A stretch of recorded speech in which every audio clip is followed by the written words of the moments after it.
Touré dans Soir d'Info pour parler des violences basées sur le genre. C'est à vous, Aram. C'est bien ça, Chérif Diop, elle est la présidente du comité de lutte des violences, contre les violences, basées contre les violences faites aux femmes. Et la coordonnatrice de la synergie des organisations de la société civile pour l'élimination des violences basées sur le genre. Exact. Merci d'être là, Madame Diop, et d'avoir accepté notre invitation. Bonsoir. Nous poursuivons les séjours d'activisme justement qui sont organisés pour mettre l'accent sur les violences basées sur le genre. Aujourd'hui, quelle est la situation des violences faites aux femmes au Sénégal? La campagne des séjours d'activisme à l'instar de la communauté mondiale, le Sénégal mène la campagne des séjours d'activisme contre les violences basées sur le genre. Et cette année, le SO, c'est prévenir, collecter, répondre et financer. Et le Sénégal a choisi la vulgarisation de la loi 2020-05 du 10 janvier 2020 portant criminalisation du viol et de la pédophilie. La campagne, c'est un moment fort. C'est un moment fort de sensibilisation, mais également un moment de bilan pour voir si les actions menées les actions préconisées ont été mises en œuvre, ont été menées.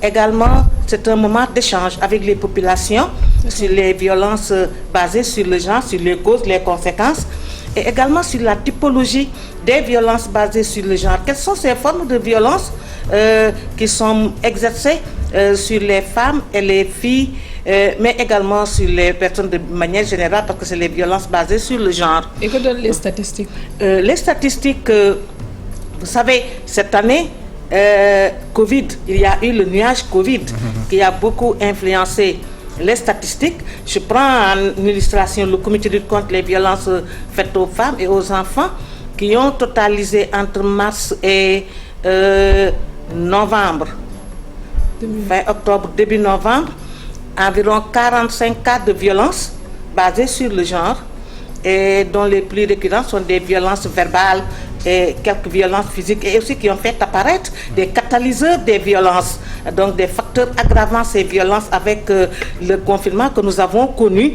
et également des conditions qui ont favorisé plus ou moins ces violences avec la promiscuité. Les organisations de la société civile également ont recensé, ont enregistré des cas de violences basées sur le genre, dont les plus récurrentes sont les violences physiques, donc les coups et blessures volontaires, également des violences morales et psychologiques. Les violences économiques ont été accentuées pendant cette période et également dont l'abandon de famille, l'abandon moral. Ces violences économiques qui font le déni de ressources pour les femmes et également le fait de ne pas faire face aux obligations, aux charges du ménage. Cela a été constaté pendant cette période, d'autant plus que le motif évoqué, c'est le chômage et le manque de ressources. Il y a cette période de léthargie que nous avons traversée et le prétexte a été pris. Mais au-delà de ces violences économiques, il y a les violences morales et psychologiques. Et ces violences morales et psychologiques ont porté sur des cas de menaces, de répudiation ou des violences verbales. Notez également l'apparition de nouvelles formes de violence avec Covid, en tout cas qui se sont accentuées. La marginalisation et la stigmatisation.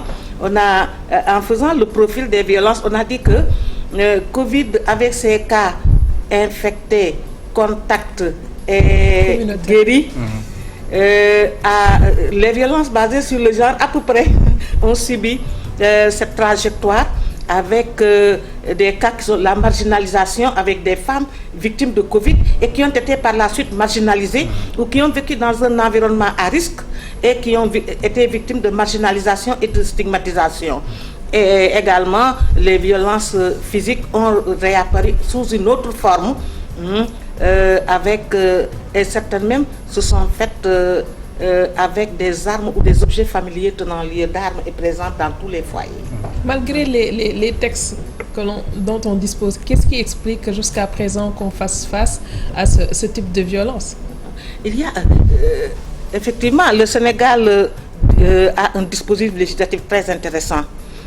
On se plaît même à parler d'arsenal juridique, qu'il y a des lois qui sont là et des lois fortes, sanctionnant fortement également les violences basées sur le genre. Mais ce dont on se rend compte, c'est que il y a des obstacles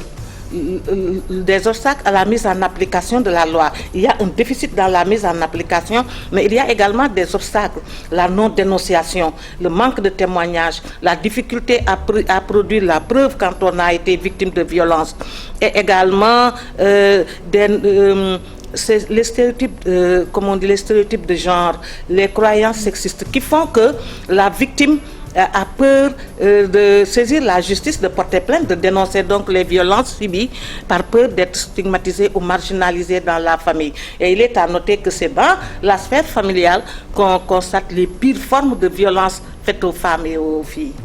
Vous l'avez évoqué tout à l'heure, il y a la criminalisation du viol et de la pédophilie. À l'heure du bilan, est-ce que vous avez commencé à ressentir les effets? Il est commencé à sentir les effets. Vous savez, la loi 2020-05 du 10 janvier 2020 a été promulguée le 10 janvier 2020 et portée au journal officiel le 13 janvier 2020. Ce qui lui confère une immédiateté dans l'application. Ça s'appelle erga omnes. Voilà. Donc, en tout cas, ce qu'il y a à retenir là-bas, c'est que le viol et la pédophilie sont des crimes. C'est criminalisé. Et la peine planchée pour le viol est maintenant de 10 ans. C'est-à-dire qu'on ne peut pas condamner en dessous de 10 ans. Donc, une loi forte de par la procédure et de par les procédures et de par même la nature de la loi. Cette loi, donc, qui est une loi criminalisant le viol et la pédophilie, où les auteurs sont traduits en chambre criminelle et où la durée, où la détention provisoire est sans délai, sans durée, sans limitation de la durée. Donc, est-ce que maintenant on constate, c'est trop tôt de dire cela, mais ce qui est sûr, c'est que les victimes, les auteurs de viol ont été, sont saisis, sont traduits en justice, et là, on attend de voir, parce que comme la loi maintenant a des mesures, est accompagnée de certaines mesures avec justement non seulement la traduction en chambre criminelle, mais également la durée de la détention, etc. C'est des investigations. On attend de voir. Mais il est bon de mentionner que juste après la promulgation de la loi, juste après, le 10 janvier, environ une semaine après, il a été signalé 6 cas de viol, dont 3 sur des mineurs. Et ces viols sur des mineurs ont été suivis après de mort.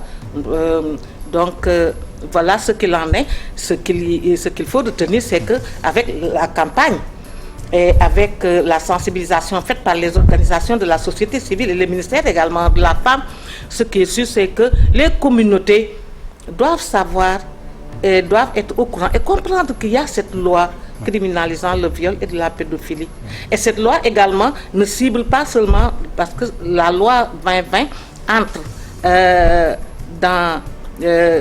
vise 4 formes de violence sexuelle: le viol, la pédophilie, mais également l'attentat à la pudeur et le harcèlement sexuel. Attentat à la pudeur et harcèlement sexuel sont assortis maintenant de circonstances aggravantes. Au niveau des communautés, est-ce qu'il y a un travail qui est effectué par votre structure pour faire en sorte que ce texte se soit approprié par les masses? Tout à fait. Et d'ailleurs, c'est ce qui fait l'objet de la campagne des séjours d'activisme contre les violences basées sur le genre, vulgariser cette loi qui est d'une haute portée, en tout cas dans la ligne de défense et de protection contre les violences basées sur le genre, notamment les violences sexuelles. Des séances de sensibilisation sont tenues également partout par les organisations de la société civile, mais également comme on l'a dit, par le ministère de la Femme, partout. Le comité de lutte contre les violences faites aux femmes et les autres organisations de la société civile, vous avez entendu AGS, s'appesantir sur la sensibilisation, d'autres organisations également qui sont dans justement la synergie des organisations de la société civile, le COSEF, le RESFECO, des organisations qui sont là, FAWE, qui se mettent dans la sensibilisation, aussi le dialogue avec les communautés, pour les amener non seulement à s'approprier la loi, à la comprendre d'abord, ensuite à se l'approprier, mais également à l'utiliser au besoin. Et ce dialogue-là se fait dans les langues connues par les langues nationales. Et il est à saluer la traduction de cette loi dans les 14 langues par le ministère de la Femme, de la Famille, et du genre et de la protection de l'enfant. Est-ce qu'aujourd'hui les femmes connaissent suffisamment leurs droits? Vous parliez de non-dénonciation ou de peur de dénoncer.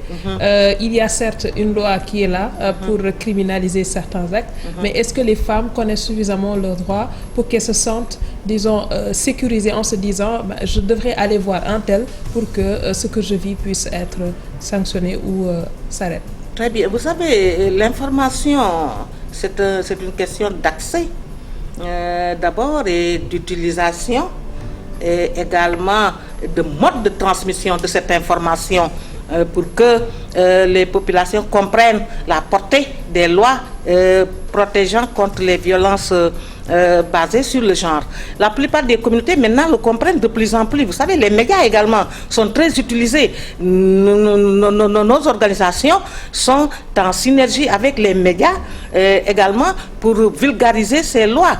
Au-delà de la loi 2020 du 10 janvier 05 du 10 janvier, mais il y a une loi forte qui est la loi 99-05 du 29 janvier 99 qui a introduit les violences conjugales, également d'autres formes de violence, le harcèlement sexuel, les mutilations génitales féminines, et vous entendez à chaque fois la pédophilie, des violences aggravées, dont les sanctions sont aggravées quand elles s'adressent à des mineurs ou à des femmes en situation de vulnérabilité, les femmes enceintes en état de grossesse et les femmes âgées, les femmes seniors. Mais donc, plus ou moins, les communautés sont au courant parce qu'il y a beaucoup de sensibilisations qui se font jusque dans les localités les plus éloignées. Je reprends pour dire que le comité de lutte contre les violences faites aux femmes est dans 12 régions du Sénégal avec des ramifications dans les quartiers. Donc des comités de quartier et des comités qui sont également installés dans les villages où nous avons des relais communautaires qui sont formés. Les autres organisations également. Mais ce qu'il y a lieu de noter, c'est que la dénonciation, le témoignage. Nous sommes dans une société où la culture, qui n'a pas une culture de la dénonciation, également du témoignage. Et quand on ne dénonce pas, on a des difficultés. Ou le plus souvent, les femmes redoutent la stigmatisation. La sanction sociale est encore beaucoup plus crainte que même la sanction juridique. Et ici, ajoute également que quand on veut accéder à la justice en utilisant la loi, etc., il se trouve que les coûts, les femmes ont des difficultés également à accéder, faute de moyens. Et c'est pourquoi on a demandé l'amélioration de l'aide juridictionnelle pour permettre un accès beaucoup plus, en tout cas beaucoup plus facile à la justice. Mais là, la dénonciation, le maslaha, le traitement à l'amiable des violences. On a eu dire ces temps-ci qu'il y a des cas de violence qui se passent dans certaines localités et il y a le nepe, en tout cas on veut un traitement à l'amiable. Ça pose problème quand on ne dénonce pas. Mais madame, lorsqu'on parle de violence faites aux femmes, la plupart, on indexe les hommes. Mais quelle est la part de responsabilité des femmes? Parce que je pense que les violences ne sont pas que physiques. Il y a des violences verbales, il y a des violences psychologiques. Au niveau des foyers, on voit des problèmes entre coépouses, entre belle-mère, entre belle-sœurs. Quelle est la part de responsabilité des femmes? Ben, tout à fait. Vous avez parfaitement les violences, on a des violences basées sur le genre.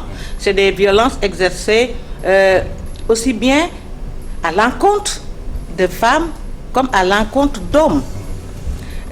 Seulement, les statistiques nous montrent également ce que nous voyons sur le terrain avec les dénonciations, que les auteurs de violences hommes dépasse de loin les auteurs de violences femmes et que les victimes hommes sont en deçà des victimes femmes. Maintenant que la variable également se trouve au niveau des violences subies. Quels sont les types de violences subies? La plupart des violences verbales sont subies par des hommes et également qui dénoncent une autre forme de violence sexuelle. Autant on parle de viol et de violence sexuelle au niveau des violences sexuelles, mais autant également il y a la distanciation intime qui est dénoncée par les hommes et qui constitue également dans les violences conjugales le soubassement à certaines formes de violence aboutissant à des coups et blessures, etc. Et pourquoi vous ne défendez pas? Non, si, on défend, mais ça c'est minime. C'est des cas vraiment... Et puis la plupart des hommes ne dénoncent pas les violences subies. Ils préfèrent... Non, ils préfèrent... Un homme ne te dira pas que je suis victime, comment boxer. Alors qu'une femme n'hésite pas à le dire ou en tout cas n'a pas honte de le dire. Mais ce qu'il y a lieu de dire, c'est que rien ne justifie les violences, quel qu'en soit l'auteur. Et également que les violences exercées par des hommes sur des femmes dépassent de loin les violences exercées par des femmes sur des hommes et même par des femmes sur d'autres femmes. Parce que également, il y a ce fait des femmes qui exercent des violences sur des femmes, mais également qui sont indirectement impliquées dans des violences exercées sur des femmes. Est-ce qu'aujourd'hui, il y a un suivi qui est effectué pour ces femmes qui sont victimes de violences ou le pourcentage très minime d'hommes violentés? Est-ce que votre communauté... Un pourcentage, si minime soit-il, n'a pas sa raison d'être.